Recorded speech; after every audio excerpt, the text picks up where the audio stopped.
This always worried me when I was in a newsroom and we started getting into a website, et cetera, et cetera. Are the rules the same? What do you have to worry about? What should keep you awake at night? So I thought I'd look into that, and with Pat's help, I think I have some information here. Some of it is, I think the law is not quite settled on. And so we'll just start our little tour here. Okay, here's your quiz. These are questions we're going to try to answer by the end of this. Hopefully we'll get through all of them. And these are legal terms. Can you use stuff you find on the web? Okay. The second question is, this is just as important. Can you stop others from using your stuff, right? You want to protect what you've created, what you've posted. And then I worried about this. Can others' postings on your site get you in legal trouble? You know, many, as we get into this social era, our sites allow people to post remarks and information. What happens then? And finally, what resources on online media law are available? And there are some good ones. If I don't get to that today, we have your emails. I will send out a follow-up email with all the links on it for you, because you can go through and learn a lot of this stuff just by visiting a few websites. Okay. So let's start with a scenario. We're going to have a few scenarios today. Somebody in your town becomes a figure in a major news story. It happens, right? And what happens today, you know, you want to get the information and you want to get a picture, and maybe they're under arrest or they've disappeared or whatever. So you find photos of this person on her website or Facebook page, okay? People have websites. People have Facebook pages. And you also find her blog. And I think I know what a blog is, but anyway, where she's written stuff. And maybe it is germane to your story, maybe not. So can you use this stuff? I thought this was a pretty reasonable scenario here. Well, the legal issues.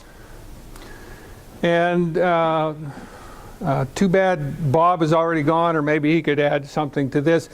If she posted these openly on the internet, on her website, where anybody can go to it and look at it, she probably has no privacy issues with you using that. You are probably not violating her privacy. Is that? Unless she's limited access. Yeah. So if she's put it out there for everybody to look at, you're probably okay. Now, if she posted it with restricted access, as Pat says, there may very well be privacy issues. If it's on her Facebook page, and forgive me, I'm not a Facebook expert at all, but you know, you can post things on there for only certain people to see. And if you think of it, it's analogous to there are secrets that things that you would allow your close friends to know that you would not want the whole world to know. So yeah, there could be privacy issues there under that circumstance.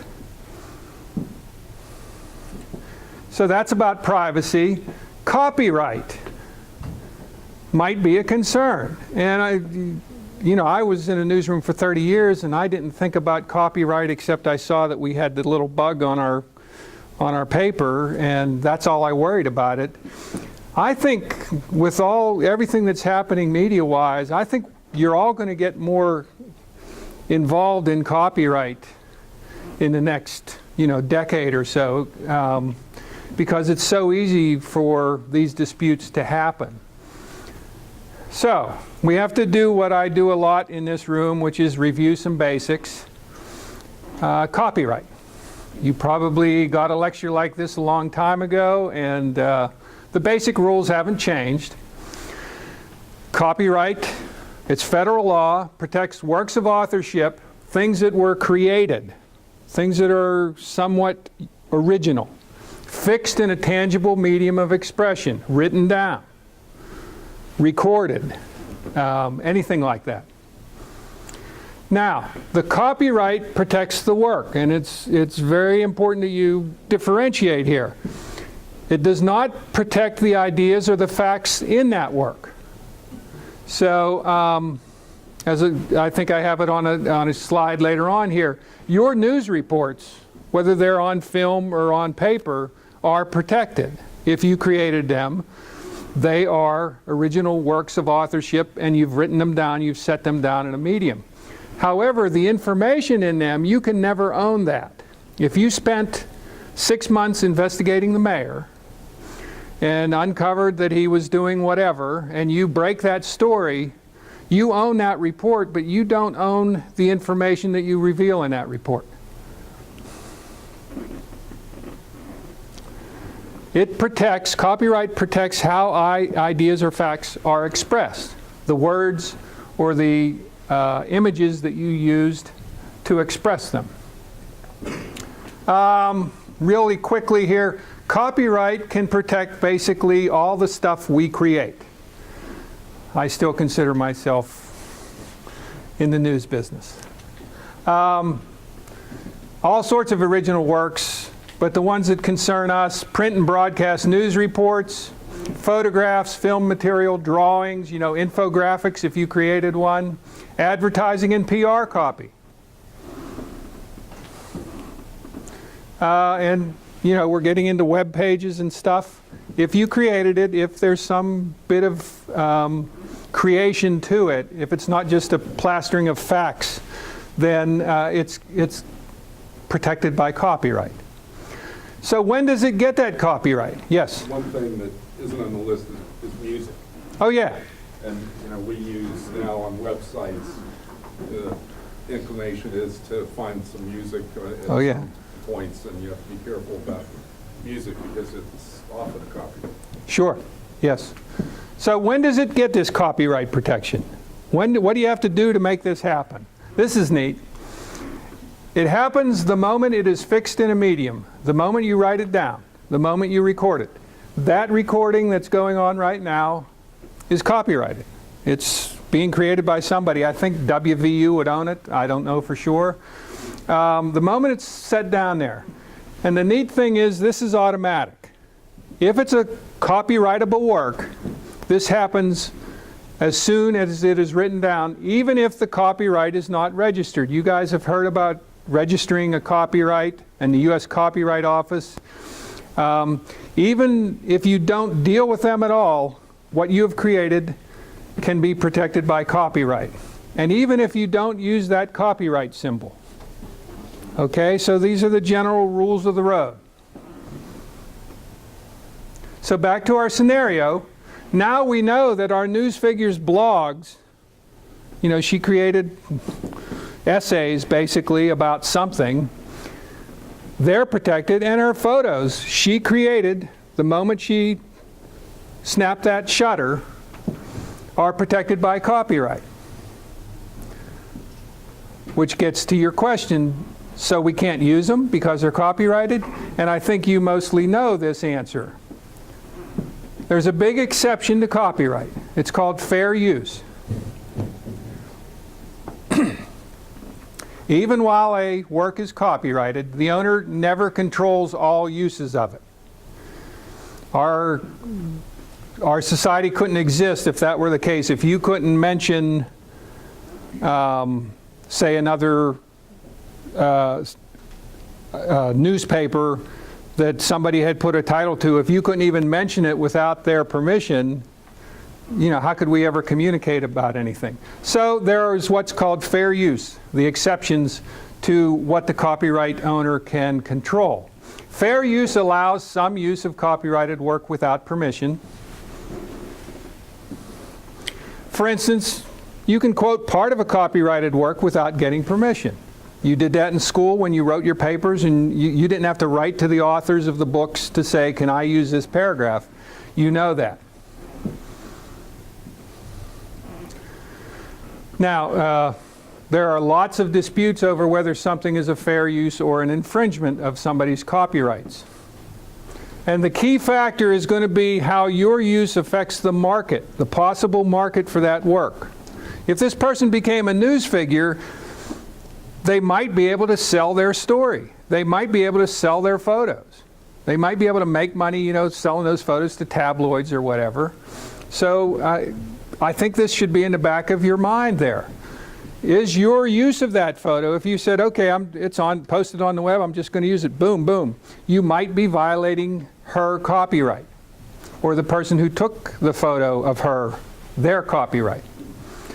If the owner might profit from the work and your use decreases the market, if there's a possibility you're taking money out of their pocket down the road, that's the key thing.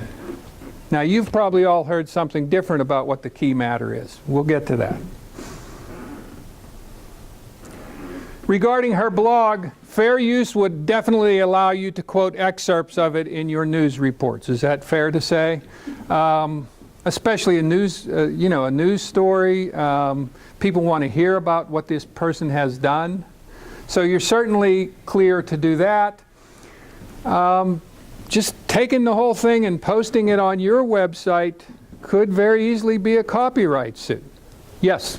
I have a situation where a radio personality takes my stories, reads them word for word on the radio, and then adds his 2, 4, 6 cents into them. We used to have the same thing, and you'd hear him reading your paper, and when the story jumped, you'd hear him rustling the paper. Yeah. Pat, that's yours. It's probably a copyright infringement. I have a little advice that Pat has approved later on in this about that. What do you do then? What's your next step? Is I think what have you done? Nothing. Okay. It's not up to me, it's up to the publisher. Okay. No, it doesn't contribute at all. No. Okay. Huh. Isn't that interesting?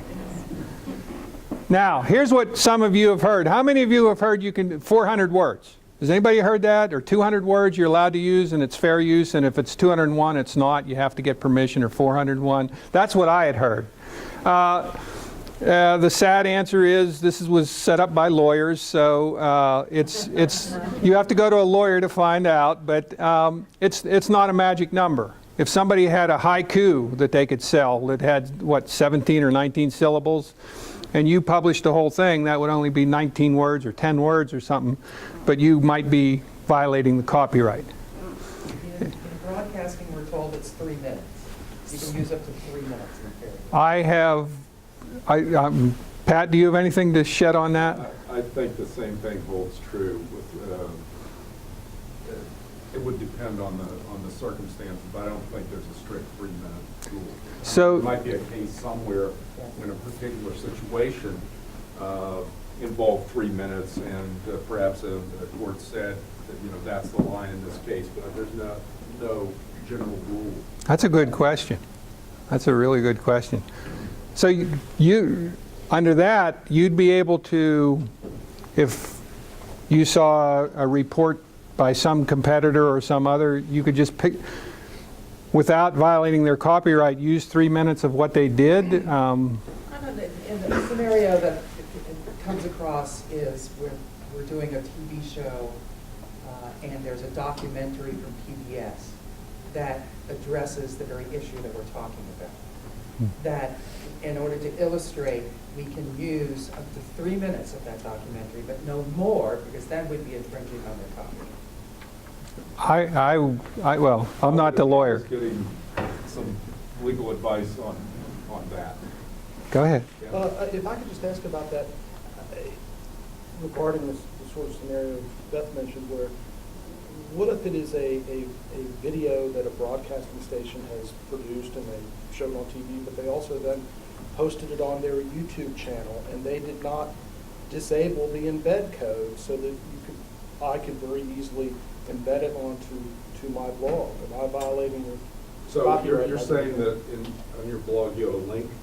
No, you actually embed the video into your blog or your newspaper's website, and if someone wants to stop you from doing that, just like you can only allow certain people to view your Facebook page, you can turn off the embed code on YouTube so that somebody can't as easily embed the video. But it's exactly the same thing that's available on YouTube, and there's no advertisements on YouTube. It's, I'm inclined to say that's fine. You know, they're not really, they're putting it out there in the public domain. And am I correct that embedding means you aren't taking a copy and putting it on your server, you are embedding basically a link to this? No, it's not a link. You're not putting it on your server either. But rather than clicking on a link and going to their YouTube page. It looks like it's there. You watch it on my website. Yeah, so you keep them on your page as opposed to basically going to their page where they Yeah. get, or their. The link you sent me last night to one of the things I'll show at the end here if I get time talks about some of that law is not 100% settled. As to, you know, yes, you can link to something without violating copyright. I'm getting ahead of myself here. But there are ways you can do it that can make it look like it's your content and not theirs, and there are legal disputes about that. I mean, I asked it because it would seem to me that linking to it, you are increasing the marketability of their site by driving traffic to it, whereas embedding it, you're not. But I think a key part of your scenario is that it's on YouTube rather than their own site. So, you know, that's open to anybody. It might be different. I think there's different considerations if you've taken it off their website where they've got advertising and so forth. Although, you're right. I mean, if it goes back and the viewers can see their advertising on their site, I don't know how it works, but that would make a difference. Yes? As for taking other broadcasters' work, footage, video, that sort of thing, we always ask permission first, and we always get permission. For credit on screen credit. And of course, we're often asked for video, and we expect the same. Yeah, and I mean, one of the things with all this law stuff is you can't turn off your judgment and you can't turn off your ethics, I don't think. And that's, the ethics are probably going to lead you in the right direction, I would think. I think getting back to the question you posed before, if you've asked for permission, of course, that's no problem. That's a good practice. With music, I've heard you can use so many seconds or so many bars before you get into trouble. Is that true? You know, I don't know the definitive answer. I would say probably not. Do you know what sampling is? Sampling in music? It was in, and I'm out of my genre after 1960, but sampling where it's rappers putting together, and in their song they bring in little snippets from other songs, which is exactly what you're talking about, very small. I showed to my last class last spring in here, there's a great video out there about how this exploded in the 1990s, and then the lawsuits came, and the one publisher was saying, I would have done better to have taken the whole song that somebody had done and just rip it off and take it and sell it illegally, because now I have basically from this one song I have 25 lawsuits that I've lost over. So I don't know, but they were only using small parts of the song, but it was for a commercial purpose, which makes a big difference too. They were making money off it, and the song owners were saying, hey, we should get a cut of that. News purposes sometimes gets different. Okay. Let's see. The photos. So we've already established these two are probably already copyrighted things. Whether, you know, you don't have to look for the copyright symbol or anything like that. They were original photos, so somebody probably has the copyright to them. And you could, by taking an entire photo, you might be infringing. That might cue a lawsuit that might succeed. There's a lot of mights here. And you're going to see this in my lecture. Now, pulling a mugshot out, you know, there's a picture of her with her 5 friends. Think of the Boston bombers, and you saw some mugshots that were obviously taken from bigger pictures. Using a mugshot for a news purpose, I've seen some discussion of this, that you're probably safe there. You're probably not violating the copyright. And you're going to see this a few times in this lecture. Some of these things, it depends on the particularities of the case. And legal advice is a good thing to have. There's no blanket protection. So that was our first scenario. I think we're done. Oh, I'll do this quickly. I thought right here we talk, you know, has anybody ever here had a copyright lawsuit against them or filed one? So why am I talking about this? How likely is it that this news figure would sue? Well, if they got mad at you and this was the only thing they could sue for, I think that's a possibility. I just want to point out our livelihoods depend on copyright. What we do is not stuff like firewood that we can, you know, build a fence around. What we do, we create original works of authorship. And, you know, we depend on this. So we probably should not be just, you know, making it like the Wild West where we take everything. Yes, Don? You know, I'd say, the most conversation I've heard about copyright is us suing people, not us being Sure. sued recently. Just like her question over there. Almost, I can't think of a paper I haven't talked to that one of their questions isn't, how do we protect our stuff, and can we, and I'm not sure they're going to file suit, much like Gene talked about. It's a concern, but I don't know that anyone's actually filed yet. But I don't think there's a paper out there, and I'll speak for the papers, that's not looking at that and considering how do we protect our... Yeah, because it's so easy today. It's so incredibly easy. Now, this is getting to your questions. You certainly can link to her posted stuff. From your website, you can link to her blog. You could have excerpts there and say, for a look at her, here's a link to her entire blog if you want to read it. And that almost surely would not violate her copyright. Linking to copyrighted material does not violate copyright. And yes, if your competitor breaks a big story, and I know you guys are smiling as you read this, you can link from your site to the competitor's story. And I put here, I know you'd rather eat worms than do that, right? Okay, but that's okay. Question 2, how can you protect your stuff? We've been talking about using somebody else's stuff. This is your stuff. And this is where copyright law is on your side. Remember, as soon as you created it and put it down in some medium, it was protected. I tell my students this is why people aren't breaking into Stephen King's house every night to get his next manuscript before he has a chance to get it copyrighted. As soon as you put it down, it's yours. It is your property to the extent that copyright makes it your property. So, as I said before, you can't own the news that you cover or the facts that you uncover, anything like that, but you do own your reports. And the images you make, same deal. Now, you can use the copyright symbol without registering the copyright. I think most of the newspapers probably have a copyright symbol somewhere on in their paper every day. You can right now put copyright symbol on the notes that you are taking. That's perfectly fine. All this says is you are claiming copyright. It's like that old patent pending that you see on things. You know, we've applied for a patent. Now, there are good reasons to register your copyright with the U.S. Copyright Office if it's a big thing, if it's something that you're going to want to protect and make a lot of money off of, or your entire newspaper, but we're not going to get into that. I'm not saying don't do it. Don't register it.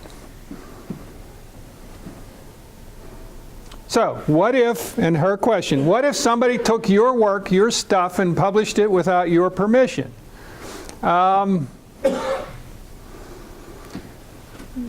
When I was an editor, I had a letter. And every time one of these would come up, I'd send this letter saying, you know, obviously this is violating, I'd gotten it lawyered first, but I wouldn't spend more time and money on lawyers. I'd just send out the letter and saying, you need to stop this, this is our copyrighted material, et cetera, et cetera. So, and usually that stopped it.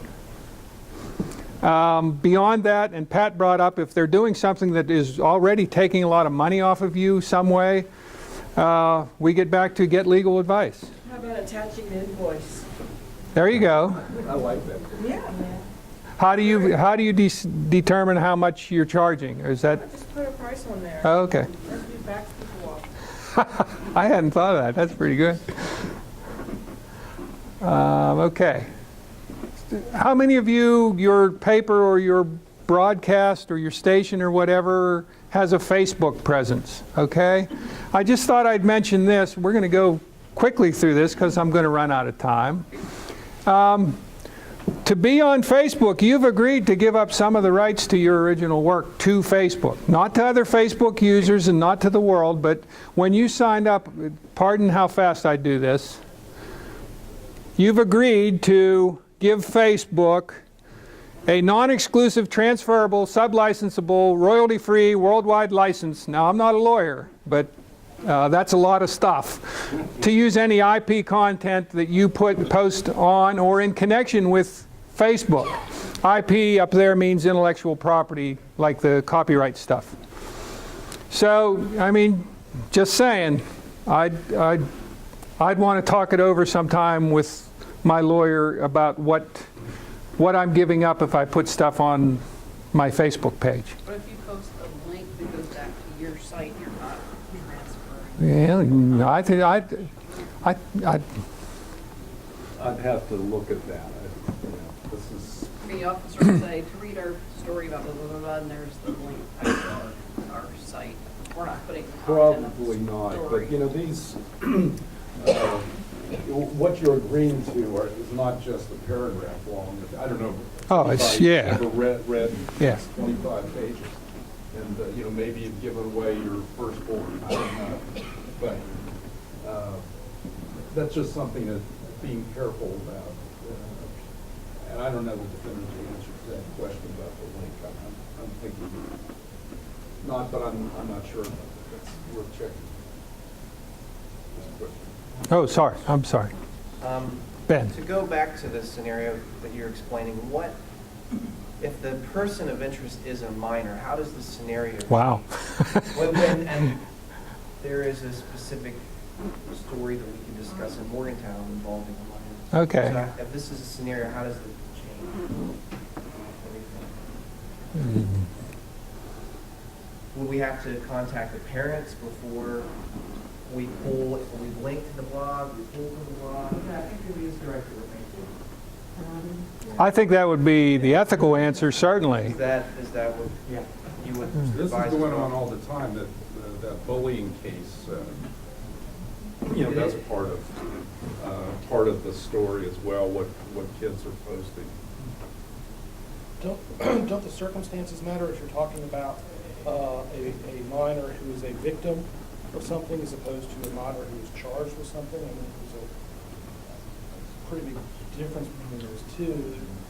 There's a Supreme Court case that came out of West Virginia about the right to publish information about minors who are charged with crimes. If you Well, obtain that that's what information. Bob was talking about earlier, and absolutely circumstances, I mean, that's what lawyers do, distinguish factual situations one for another, and try to apply the law, and there are gray areas as well. I think it's a good practice to talk to parents.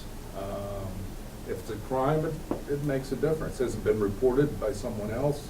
And of course, you have with Facebook, if it's open to everybody. I mean, that's the argument.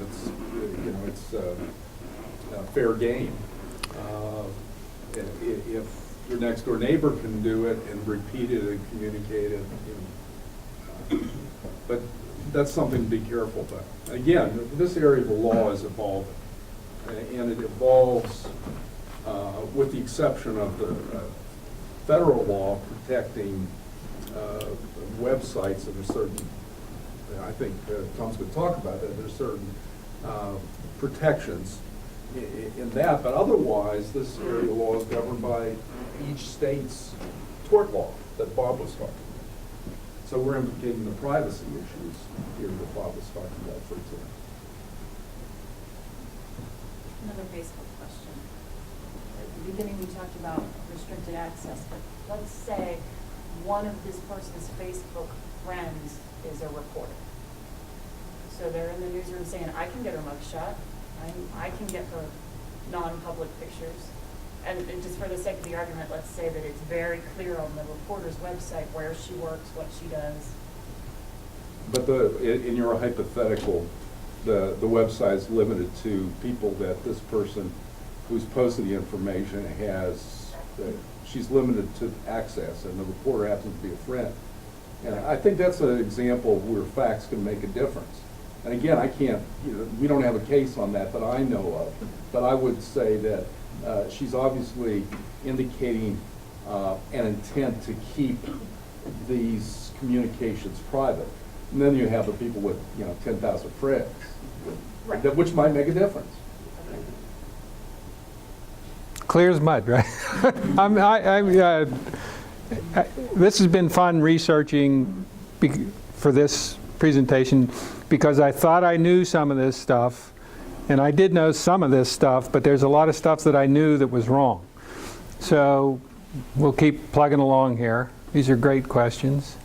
Can others' postings on my site get me in trouble? This is what kept me awake at night when we first started having a presence on the web. As soon as we started talking about letting people comment. And there are two areas of concern that I can think of. One is postings that libel somebody. We're a little out of order here because your libel lecture is coming up after lunch, but you guys have libel is falsity that hurts somebody's reputation. What if somebody posts something like that? And postings that infringe on somebody's copyright. If you allow, and I see TV stations after a big storm, send us your pictures of the storm damage. What if they send you the picture and it's somebody else's and you get the sternly worded letter from their lawyer that says you violated our copyright? So just something to keep you awake at night. Okay, here's the scenario. I call it Breaking Bad. Let's say somebody posts this in your website's comments area. Tom Stewart is running a meth lab in his office in 312 Martin Hall. And let's assume it's not true. Okay? Are you liable, meaning you're going to have to, you can be sued, you might have to pay for this libel? Two words that are too close together and mean different things. As usual, good news from Congress. Okay? Section 230, which is the shorthand for something, which is part of U.S. Code, Title 47. Title 47's title, I think this is interesting, is called Telegraphs, Telephones, and Radio Telegraphs. So it was written a while ago. But this is something new. Section 230 was originally part of the Communications Decency Act passed in 1996 by Congress. By this act, Congress made the internet safe from anything indecent, and you know how well that went. All right? The decency stuff was overturned as quickly as the Supreme Court could get to it. So that's why you can find all sorts of indecent stuff. But Section 230, come on, baby. Section 230 survived, and it's very important that it did, because it protects internet service providers and web hosts, like you, if you have a web presence, from legal liability for defamatory information, stuff that hurts reputations, posted by third parties. And Pat's getting excited about all the limits on this, but it's pretty good. And here's what it says. I'll just show you the wording. No provider or user of an interactive computer service, which is what they were calling, linked computers in the internet at that time, shall be treated as the publisher or speaker of any information provided by another information content provider, by a third party. Somebody posted on your site something, you won't be considered the publisher of that. Now this protects the big providers like Facebook and Google. If there's something defamatory about you on Facebook, you can't sue Facebook. Okay? I mean, Facebook didn't put it there, and they allow those postings because of Section 230. It also protects us little guys.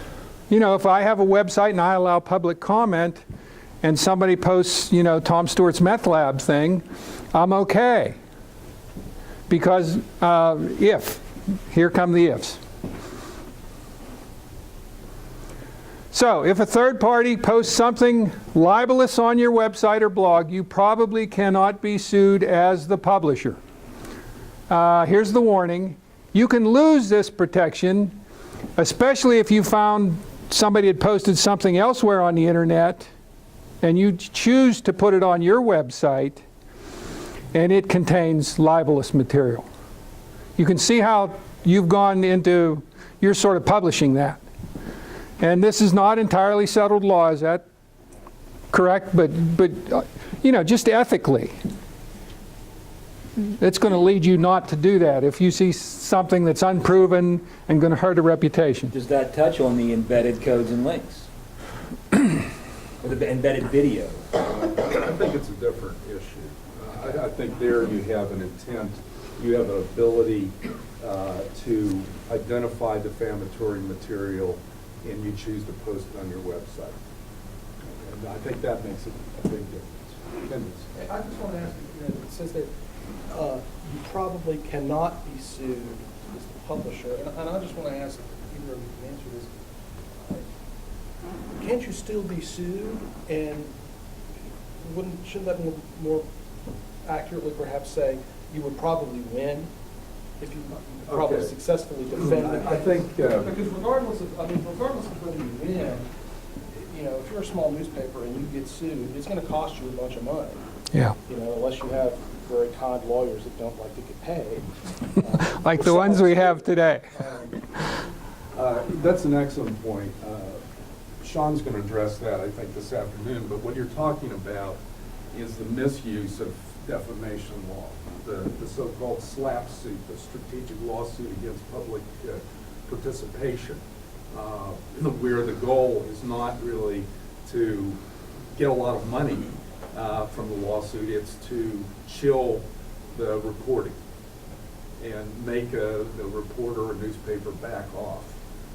And you know that. And what does that do? You've got to hire lawyers to defend the lawsuit. Now, some states have so-called, I don't want to steal Sean's thunder, but they have slap-back statutes. We don't have that. They'll allow a countersuit saying this is frivolous and you're misusing the process here in order to try to suppress our rights of under the First Amendment. I think if you allowed web comments on your website, Pat, correct me if I'm wrong, and you, through no knowledge of your own, somebody posted something libelous, and you didn't see it, and the first thing you heard was the lawsuit against you. They never called to say that person is libeling me on your website. I think if they, you know, maybe they have all the money in the world to hire lawyers and make your life miserable.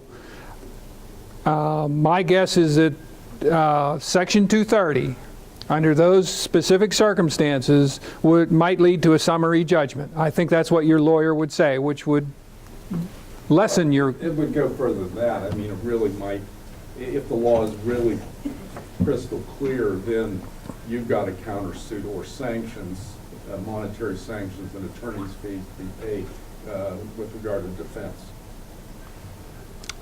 What if you see it and you don't remove it? Well, okay, we're getting into some, okay. Well, let me just say this. Ethically, if I go into, you know, if I'm checking my website and I see, you know, something that Tom Stewart has a meth lab, you know, running, as a comment on my website, I'm going to take it down. I'm just, why do that? Getting back to what we're supposed to be doing, which is spreading the truth and stuff. I'm going to take it down. But let's say you didn't notice it. Well, I wanted to get to this. I was once told, you're okay on the website if somebody posts something as long as you don't touch it, as long as you don't touch it at all. But there is some case law that says if you know, unaware that it was defamatory, that if you just, you know, shortened it or corrected spelling or something, that's not making you the publisher yet. But the more you get your hands dirty in there, I think, the more you should be thinking about possible problems. Well, I think more importantly, if you look at something and your gut tells you this is defamatory, you ought to take it down, because the law hasn't evolved. We don't, it's case by case. We don't have definitive court rulings, and it's just good practice. What about software that changes obscenities? If a poster takes a certain word, your software is going to edit it out, which could change the meaning, and that's editing. I think you have to go further than that. I mean, it's just not obscenities. The obscenities may not be defamatory. Go ahead. Pat, one of the things that I know a lot of papers suffer with is we publish every day, and our print edition is done. Our web edition, these comments come on, it was last week's story, it's down 40 stories on our entry, and people are still commenting. And we don't have people hired to edit back 40 days. Okay, well, I think what the federal law says is that you're protected. What you're saying is just, it stays up there. Now, I think that's what it means, that it's up there and you don't have a duty to police it. But we're talking about good practices, and we're talking about minor editing and so forth. If you're at the point of editing, when in doubt, get rid of it. And if you add the libelous material, that's you can see where that'd be your fault, and Section 230 probably wouldn't protect you. A lot of probablys here. Going to keep moving. Now, if someone complains that a posting on your site is libelous, take the complaint seriously. I don't know if you take it down or not, but take it seriously. I like to, when we get to the libel lecture, my main thing is the most important point in a libel case is when the person calls to complain. And how you handle that phone call can save you thousands and thousands of dollars. It'd be nice to say never make a mistake and never libel anybody, but it happens. When you get that complaint, when that person calls up and says somebody posted a comment on your website that says I beat my wife, what would you think? You're an editor. This is what you do. You go in, you look at it, it's an unproven allegation, I'd get rid of it. And I don't think at that stage, as soon as you found out about it, you corrected the problem, you addressed the problem. I think you've done good journalism, and I think you've probably helped yourself avoid any sort of any liability for that. I don't know. I think there's a caveat to that, and that is, I'm sure editors among you, publishers, you get calls, people wanting stuff corrected and taken down, and it's not defamatory. It does maybe cast them a bad light, but it's a matter of public knowledge. And so, spending a little money on lawyers can save you a lot. And I think Tom's first statement, when the call comes in, you're nice to the person, they could be swearing or whatever. You just want to analyze this and see if there's any possible exposure, financial exposure. But you don't want to be taking things down all the time, just because somebody's making the allegation. So that's good practice, and sometimes you have to have lawyers to talk to about these things. And maybe you do. I mean, I assume for a daily newspaper, you've got experience. You know the general rules and what requires attention and might be corrected or taken down, and what clearly doesn't. And there's a lot of this complaints, I'm sure, that you get that you're going to leave it up there and it's not defamatory. So, but there is the gray area, and those are the areas you have to be careful about, because getting sued for defamation, even if you are victorious, so to speak, you're not, because lawyers, not this lawyer, but a lot of lawyers, they charge a lot of money to defend. We tend, I think, as an industry, and again, you guys comment, we're more protective of the things that we put up, that we generate, but much quicker to take down anything that's a third party that's put in a comment area. Tom, I think so too. We get a complaint, I know that my practice has been, and most of our papers have been, if we get a complaint on a comment, and we look, and it's anything at all, it comes down. Now, our stories that we put someone in a bad light, then we're much more to, thinking that we've done our due diligence, and it's a little different. There it is again. Get legal advice. Yeah, you can get in. I'm going to breeze through this. If you're linking to libel, if you find some crazy statement out there about Tom Stewart's meth lab on some other website, linking to it, there have been some decisions that this could be like republishing the libel. So link with care. Get legal advice. Okay, here's another scenario. Your website posts a contest allowing users to runs a contest allowing users to post their best photos. I see these all the time. Or after the big storm, send us your photos.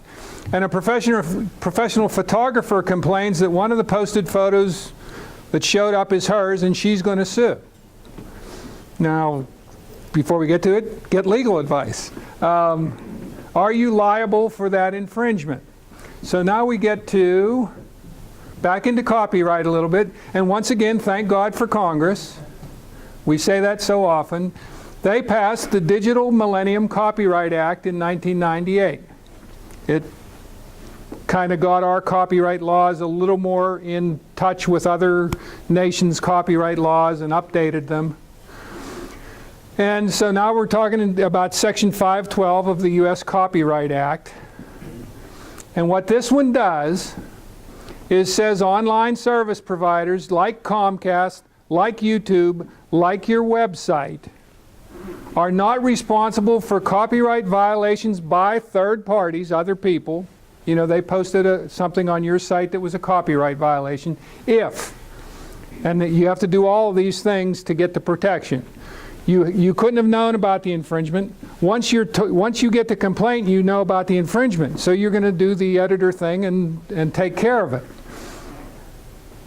You can't have profited from it.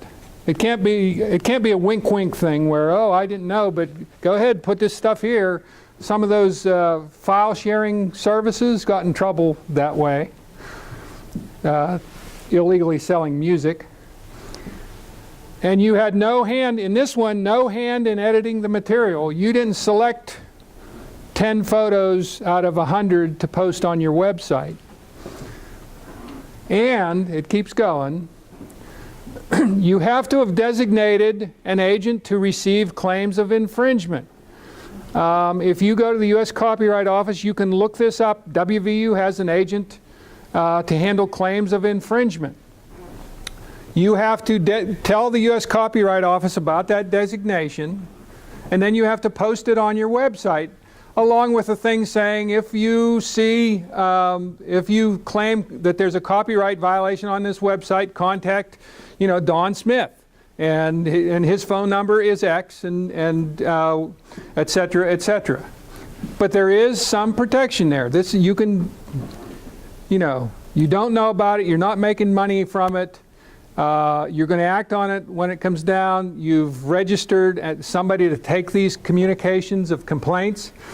This is something that helps your position. Pat? I think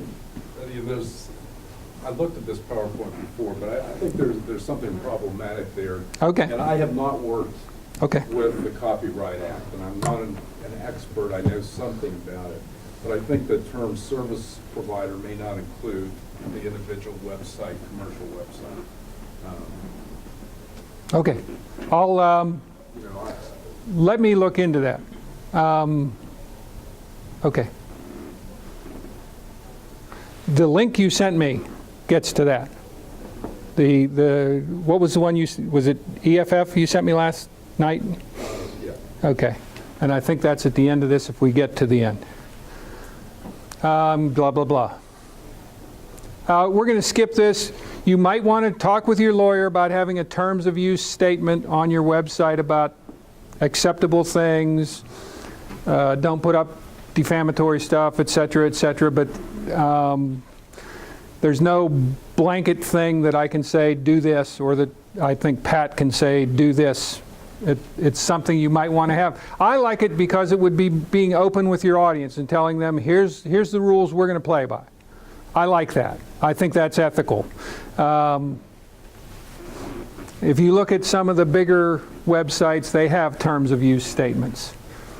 We're going to breeze through this, sorry. Oh, here's your homework. These are just, and the links stopped working today, so I need to do this. Escape. Put this down.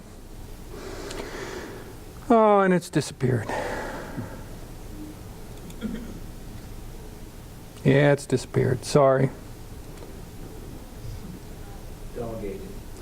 Honest to God, an hour ago I loaded it here and it was sitting waiting. You know what? I can give you the names. I'll send you the links.